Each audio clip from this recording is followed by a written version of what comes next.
Bon, voilà l'actualité qui prévaut au Tchad. Une tentative de coup d'État qui s'est passée hier. Je vous laisse suivre cette courte vidéo et puis je vous reviens pour les dernières informations. Ok? Voilà. Est totalement maîtrisé. Il n'y a aucune crainte, il n'y a rien de grave et nous ne pouvons rien vous dire pour l'instant, mais la situation est totalement sous contrôle. Nous attendons la venue du procureur de la République pour vous montrer la réalité de ce qui s'est passé. Mais d'ores et déjà, je voudrais rassurer l'ensemble des Tchadiens que la situation est sous contrôle. C'est un petit incident qui s'est passé et je reviendrai longuement tout au long de la soirée pour vous dire ce qui s'est passé. Je suis actuellement à la présidence de la République. Comme vous voyez, il n'y a absolument rien. Tout est calme. Je veux que vous soyez rassurés. On est là et nous défendrons notre pays au prix de notre sang. Soyez calmes. Il n'y a rien, il n'y a absolument rien. Nous sommes tous mobilisés, les forces de défense et de sécurité sont mobilisées et tout a été éradiqué, toute cette tentative de déstabilisation a été éradiquée.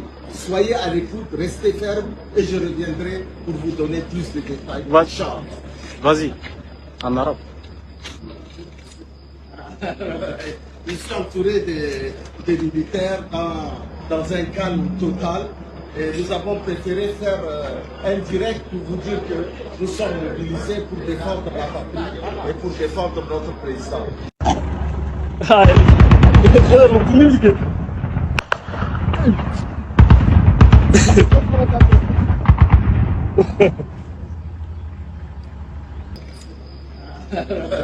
Ils sont entourés des militaires dans un calme total. Et nous avons préféré faire un direct pour vous dire que nous sommes mobilisés pour défendre la patrie et pour défendre notre président. Inch'Allah, nous allons anéantir tous ces rigolos qui pensent remettre en cause l'intégrité de notre pays. Vous venez d'écouter le porte-parole du gouvernement tchadien, entouré de quelques gardes présidentiels, tous contents et fiers.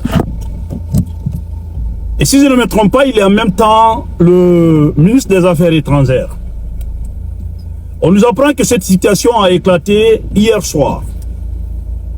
Et c'était quelques heures après la visite du ministre chinois des Affaires étrangères, qui était en entretien avec quelques autorités tchadiennes. C'est après sa visite, quelques heures plus tard, qu'ils ont entendu des coups de feu autour de la présidence. Rapidement et automatiquement, toutes les rentrées à la présidence ont été bouclées par la garde présidentielle. Et puis, ils ont repoussé les assaillants. Et on nous apprend qu'il y avait eu 19 morts, dont 18 assaillants et 3 blessés. Donc, une garde présidentielle. Mais après l'attaque, le gouvernement tchadien a pointé au doigt un groupe armé du Boko Haram. Et moi, je me suis posé quelques questions. Savoir est-ce que l'attaque là a un lien avec ce qui se passe tout dernièrement entre la France et le Tchad. Pour un petit rappel, le fils Idriss, Mahamad Déby,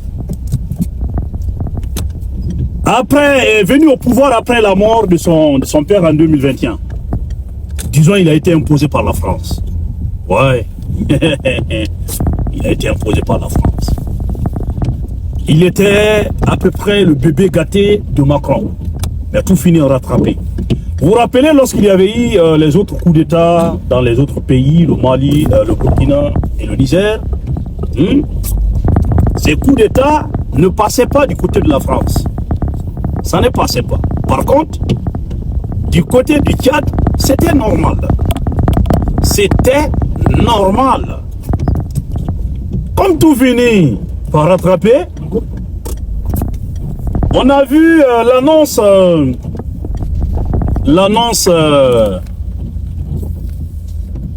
on a vu tout dernièrement l'annonce du gouvernement tchadien par rapport à la rupture, par rapport à la fin des installations des bases militaires françaises sur leur territoire. Et depuis ce temps, toutes les choses sont parties en couille. Les relations se sont détériorées, que ce soit sur le plan diplomatique, en matière de coopération militaire, tout est parti en couille. Et on a vu une sortie tout dernièrement d'Emmanuel Macron. Tout dernièrement, la sortie d'Emmanuel Macron par rapport à cette situation. Et puis, le président tchadien, fils d'Idriss Déby, a répondu à Emmanuel Macron en lui disant tout simplement que Macron se trompe d'époque. Et voilà ce qui se passe entre ces deux pays. Et après, je me suis posé la question à savoir est-ce que cette attaque a un lien avec cette relation cadique entre ces deux pays. Bon, comme vous pouvez donner vos avis dans les commentaires. Hein. Voilà l'information que je voulais partager avec vous. Ciao tout un sac, on est ensemble.